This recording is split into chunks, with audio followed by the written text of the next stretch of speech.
Bueno, gracias, buenas tardes, gracias por venir. Bueno, yo les voy a hablar sobre un estudio que fue financiado por el Programa de Investigación en Cambio Climático y donde trabajamos diferentes disciplinas. Entre ellas está el Instituto de Geofísica, está el Instituto de Investigaciones Eléctricas, y está la Universidad de Bonn y está el posgrado de Ingeniería de la UNAM. La que sigue, por favor. Bueno, mi plática va a versar en estos temas. Primero voy a hablar un poco de la producción de biomasa a partir de residuos, voy a hablar un poco de los antecedentes del sitio de disposición final en Prados de la Montaña, voy a explicar un poco la metodología, los resultados más relevantes, las conclusiones. La que sigue, por favor. Bueno, actualmente se genera en el 2011 un estudio del Semarnat arrojó un resultado que estamos generando 112.000 toneladas de residuos sólidos urbanos diariamente. Entonces, esta cantidad de residuos ha ido en incremento conforme el tiempo, ¿no? La que sigue, por favor. Estos residuos, ¿a dónde llegan a parar? Llegan a parar a sitios de disposición final. Para que se lleve un relleno sanitario como tal, debe de cumplir ciertas características antes, durante y después de su almacenamiento en el sitio de disposición, y bueno, aquí en México generalmente hay más sitios de disposición final. La que sigue, por favor. ¿Qué es lo que ocurre en un sitio de disposición final? Nosotros cuando estamos depositando residuos, entre esos residuos va materia orgánica y materia inorgánica, ¿no? La materia orgánica sufre ciertas reacciones químicas a lo largo del tiempo. Cuando depositamos residuos, esa materia orgánica, en ese sitio hay condiciones semiaeróbicas, entonces la degradación de la materia orgánica por esa poca cantidad de aire que ocurre en ese sitio va a sufrir ciertas reacciones químicas. La primera de ellas, se conoce como la fase 1, es bueno, aquí vemos la cantidad de nitrógeno y oxígeno que hay en el sitio por la inclusión de aire, ¿no? Conforme pasa el tiempo, esa cantidad de materia orgánica va siendo degradada y pasamos a la fase 2. En esa fase 2 lo que ocurre son reacciones de hidrólisis, es decir, rompimiento de las macromoléculas a moléculas más pequeñas, ¿no? Posteriormente pasamos a la fase 3, donde esa degradación de materia orgánica produce ácidos carboxílicos. Estos ácidos carboxílicos lo que producen es una cierta acidez al ambiente, y también esa acidez ayuda a que se exhibe algunos materiales y también que haya disolución, que haya presencia de metales pesados, ¿no?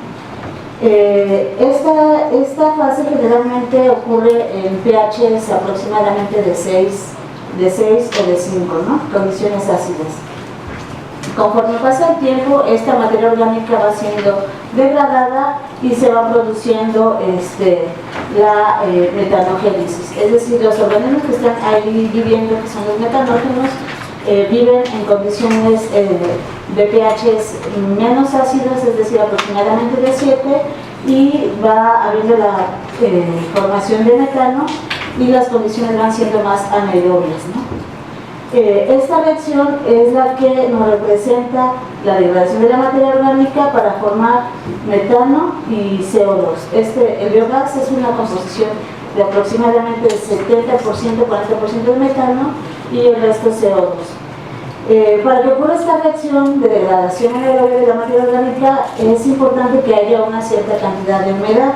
Esa cantidad de humedad debe de ser también adecuada, no debe de ser demasiada, ni debe de ser demasiado por debajo del 40 ni por arriba del 70%. Aquí en esta animación lo que estoy representando es que precisamente cuando ocurre una degradación de la materia orgánica es necesario que haya una cierta cantidad de agua que va a ser el vehículo por donde se van a transportar ciertos elementos que se van formando de esta degradación de la materia orgánica. La que sigue, por favor. Bueno, eso es lo que ocurre a nivel microscópico en cuanto a la degradación de la materia orgánica, pero en un sitio de disposición final, ¿qué es lo que está ocurriendo? Hay un balance de masas de la cantidad de metano que se va formando.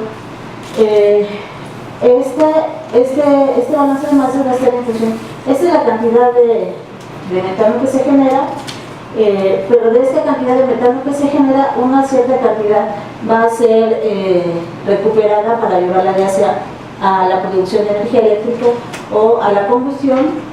Hay otra cantidad de metano que, bueno, el metano es un gas que se va a difundir, va a transportar a lo largo del sitio y llega a la parte superficial. En la parte superficial hay condiciones semi-anaeróbicas donde pueden coexistir las bacterias metanotróficas que pueden consumir ese metano que se va transportando hacia la superficie, pero como producto de esa reacción están las emisiones de CO2, ¿no?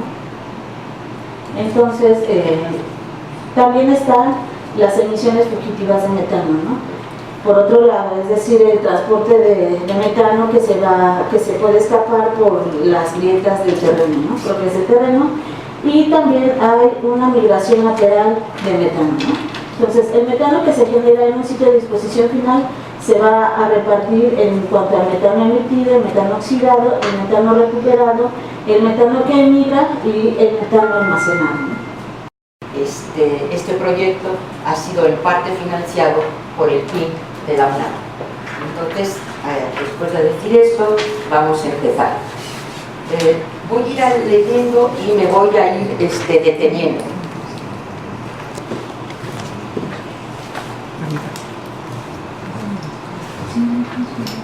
Introducción. En este trabajo se analiza la percepción de la mujer originaria del barrio de Ixtlahuacán, municipio de Yautepec, sobre las variaciones en los patrones ambientales o culturales debidas al cambio climático. Marco conceptual. El análisis de la percepción de las mujeres campesinas se basó en 1. La capacidad de autorregulación energética y productiva de los ecosistemas cuando presentan algún estado de conservación. 2. Los riesgos que enfrentan los ecosistemas por la presión que ejercen sobre ellos los patrones de producción y consumo de la actividad económica que llevan al aprovechamiento intensivo de los recursos naturales y energéticos. 3. El cambio climático global derivado de la modificación de la cubierta vegetal. 4.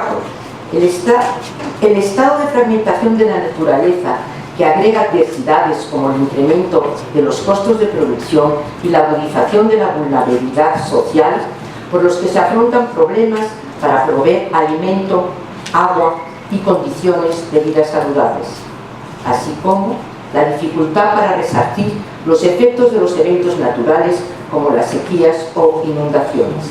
5. Los riesgos ambientales no pueden afrontarse con estrategias económicas que, en la práctica, no resuelven factores como la extinción de especies cultivadas y silvestres, tanto de plantas animales como vegetales, la cultura ligada a ellas y la pérdida de unidades productivas tradicionales. 6. En este contexto es necesario generar bases para formular políticas públicas que mitiguen los riesgos que vulneran las zonas agroecológicas ubicadas entre los 1.200 y 1.800 metros sobre el nivel del mar, área de mayor fragmentación donde se ha instalado el capital inmobiliario. La exploración arqueológica de Yautepec ha comprobado que los primeros asentamientos humanos datan del 800 al 600 años antes de Cristo. La última etapa de la fundación de Yautepec como ciudad mexica tlahuica data aproximadamente del año 1116 después de Cristo. En 1519, a la llegada de los españoles, Yautepec era gobernada por Iztapalotzi. El 8 de abril de 1521, Hernán Cortés llega a Yautepec y en 1529 ordena plantar los primeros huertos de naranja y limones y cultivar la morera para la cría de gusanos de sed. Hacia mediados del siglo XVI se establecieron las primeras haciendas azucareras, lo que trajo consigo un nuevo orden social, político, económico y cultural. En la época colonial, Algunas edificaciones prehispánicas fueron destruidas y otras cubiertas por las ciudades. Hoy existe aquí en Yautepec una zona arqueológica que consta de una plataforma denominada Tecpan, que es el palacio. Se calcula que todo el asentamiento prehispánico abarca 197.5 hectáreas, donde se presume que vivían unos 11.500 habitantes. Estos son los restos que quedan todavía del Tecpan, o sea, del castillo. Entre 1914 y 1916, el control de Zapata y la aplicación del Plan de Ayala llevaron al auge agrícola. Los ingresos azucareros fueron administrados por jefes zapatistas. Luego, el territorio pasó paulatinamente de proveedor de mano de obra agrícola para las plantaciones de caña y arroz en el sur del estado a proporcionar mano de obra fabril a la región central del estado. A partir de los años 80, poblaciones como Yautepec se convierten en los lugares de descanso, por lo cual comienzan a venderse las tierras comunales y ejidales, primero para el establecimiento de casas de descanso y posteriormente para establecer conjuntos residenciales. Este auge de la construcción hace que la economía del área, tradicionalmente primaria, se desplace rápidamente hacia el sector terciario. Los habitantes son empleados en el sector de la construcción, en el mantenimiento de jardines y en el comercio. También se contrataban como obreros y prestadores de servicios. Vamos a ver ahora dónde está la localización. Yautepec se localiza en la parte norte del estado de Morelos, entre los 18 grados 53 minutos de latitud norte y 94 grados 04 minutos de longitud, con una altitud de 1.210 metros sobre el nivel del mar, y tiene una superficie de 203 kilómetros cuadrados. Bueno, yo vengo de la Universidad Autónoma del Estado de México y esta ponencia es un producto de una investigación que estamos haciendo en un cuerpo colegiado que se llama Género y Desarrollo Sustentable. El lugar donde hicimos la investigación y que de hecho no ha terminado es Yucatán. Por favor, la siguiente. Todo va a circular en este discurso acerca de los imaginarios que tenemos y la generación de fantasías catastróficas, y hemos tomado como pretexto o como razón los cenotes de Yucatán como un ejemplo de la catástrofe que se produce en el imaginario, pero que también intervienen las representaciones de la naturaleza y de la sociedad. Bueno, los cenotes en los mitos de origen. ¿Se me quiere pasar a la siguiente, por favor?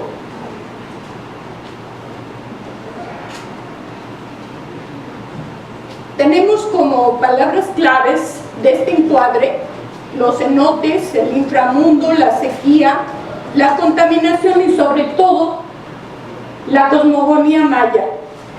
La cosmogonía del pueblo maya en México concibió la idea del inframundo como el lugar habitado por las fuerzas de la oscuridad, los muertos y las fuerzas negativas del cosmos. Es el Xibalbá, que se halla debajo del plano terrestre, el lugar sin luz y sin vida, del que ninguna persona retorna y a donde se dirigen los hombres después de su muerte, al reino de las sombras.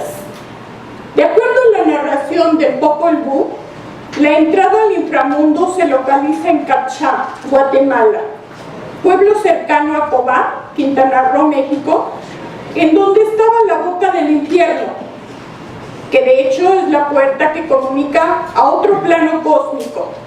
Quienes descienden al Xibalbá son los muertos que parten a través de los cenotes.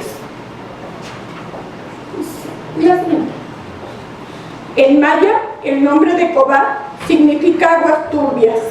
aludiendo a los 5 cenotes que rodean la región: Cobá, Macancox, Zacalpuc, Yaxlaguna y Cana. El recorrido hacia el inframundo es por medio de una escalinata larga e inclinada. Se atraviesa un río que corre vertiginosamente entre los barrancos, se pasa entre espinas, sangre y agua.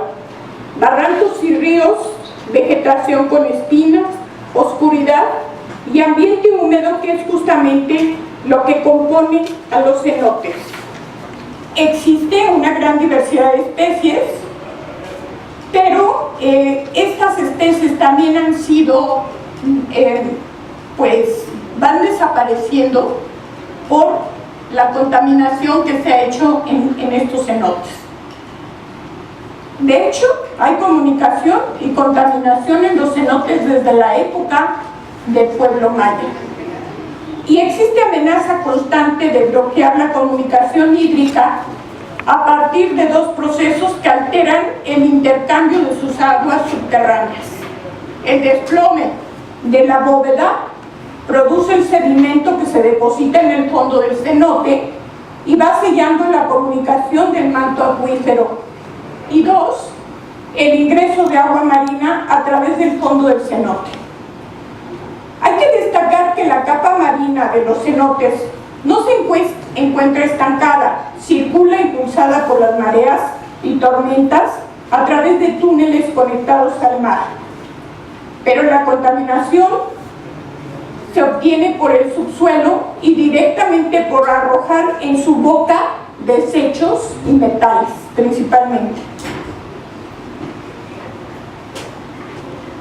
La incorporación de materia orgánica no solo altera el equilibrio del ecosistema cenotícola, además inutiliza el agua para el consumo humano, en tanto que hay una sustitución de agua cristalina por agua turbia y maloliente. Podemos decir que los mitos cosmogónicos de la cultura maya subrayan la importancia del ciclo del tiempo en el que los dioses y hombres están inmersos. Los acontecimientos suscitados en el pueblo maya fueron y serán, como el caso de la sequía que provocada por el triunfo de las fuerzas oscuras del Xibalbá, conllevó a padecer la enfermedad y la muerte de sus habitantes. Sin embargo, en los tiempos presentes este acontecimiento se puede repetir a causa de ir extinguiendo las aguas de los cenotes, que es una tendencia en el comportamiento que afecta el clima y que la humanidad con sus prácticas destructivas está provocando. Esta ponencia es producto del trabajo multidisciplinario de todos mis compañeros del Instituto Mexicano de Tecnología del Agua. Y está muy relacionada con la siguiente, por favor. Está muy relacionada con el pensamiento de realmente el cambio global, el cambio climático global está afectando los ecosistemas lacustres. Y no solamente con ese pensamiento, sino no solamente tomar en consideración el cambio climático, sino la actividad humana también está propiciando ese cambio, y por lo tanto tenemos que tomarlo en consideración a través de estudios multidisciplinarios. En México y prácticamente en todo el mundo, porque me lo han hecho saber a través de sus comunicaciones personales, no hay información que esté analizando realmente se está dando el cambio climático o no. Todos son proyecciones climáticas, son análisis de las tasas de variación conforme a lo que se tiene registrado con referente a algunos índices. La que sigue, por favor. En ese sentido, nosotros en este estudio nos dedicamos a analizar el clima de 85 años a través del método de Köppen de Enriqueta García, y entonces lo que hicimos, dividir en un periodo de pre-impacto y otro de post-impacto constituido por 44 años y analizar qué sucedió o qué sucedía, cómo estaba catalogado el clima hace 85 años y qué ha sucedido después de ese periodo. Se han aplicado todos los estadísticos comparativos como medianas, prueba de T, regresiones y correlaciones a la precipitación, no solamente a la temperatura y a la precipitación como lo requiere el método de Köppen, sino a los datos de precipitación, evaporación, temperatura observada, temperatura mínima y máxima del aire, pero no se tienen tantos registros para todas estas variables. Entonces los periodos se reducen, los periodos con los que se cuentan estas variables meteorológicas las tenemos a través del Sistema Nacional Meteorológico y comprenden este periodo. Para el lago de Pátzcuaro, en la estación correspondiente, tenemos los valores desde 1969 hasta 2007 y es con lo que tenemos y con lo que estamos comparando. Entonces, de 1969 a 1988 lo consideramos como etapa de preimpacto y analizamos después qué sucede de 1988 a 2007 como etapa de postimpacto, aplicando todas las pruebas estadísticas. Y para el lago del Sol, de 1964 a 1985 como periodo de preimpacto y de 1986 a 2008 como periodo de postimpacto. También se aplicó la prueba de T para los datos de calidad del agua que se tomaron en 1981, tanto para el lago del Sol como para el lago de Pátzcuaro, que se registró en esa época en cuanto a los contenidos y en cuanto a la temperatura, las concentraciones de nutrientes. En esa época hay registros. El lago de Pátzcuaro ha sido uno de los lagos mejor estudiados y los más estudiados durante mucho tiempo. El lago del Sol se hizo un estudio en 1981 y se comparan los datos con el 2011 y con los resultados 2002 para el lago del Sol. Estas regresiones, también se aplicaron las regresiones, las correlaciones a los datos biológicos y físico-químicos para observar realmente si había habido una relación con respecto a las variaciones del cambio climático y las que observábamos actualmente en la calidad del agua de estos lagos. La siguiente, por favor. No sé si ustedes sepan, bueno, es más fácil saber dónde está el lago de Pátzcuaro, yo creo que todo el mundo la conoce. Está en la región hidrológica 12, está en la parte central de México, está en el estado de Michoacán, está a una altitud de 2.037 metros sobre el nivel del mar, tiene un perímetro aproximado actual de 22.6 kilómetros, una longitud de 18.4 kilómetros, un ancho de 12.4 kilómetros, y en los alrededores tenemos bosque natural alterado en un 42.6%, un área urbana que solo representa el 33% y una área de agricultura que es el 3.2%. El lago del Sol está ubicado en el cráter del volcán del Nevado de Toluca, está a 4.200 metros sobre el nivel del mar. Aquí creo que lo omití. Está por arriba, se llama el lago de altura porque está por arriba del límite boscoso, ya es tan está tan alto y está enrarecido el oxígeno que los pinos, la vegetación de pinos ya no crece y por eso se dice que está por arriba del límite boscoso. Está en el Estado de México, al suroeste de la ciudad de Toluca. Ambos cuerpos son cuerpos interiores, solo adquieren agua de las escorrentías y probablemente de manantiales interiores del lago de Pátzcuaro. En cuanto a los resultados, aplicando el método de Köppen y a la hora de aplicar esta clasificación a través del análisis de la precipitación y la temperatura en el periodo de 1921 a 1960 y de 1973 a 2006, se encuentra que la clasificación cambia, ya no es la que se especifica anteriormente, que es esta CW2, W2 o 00CG.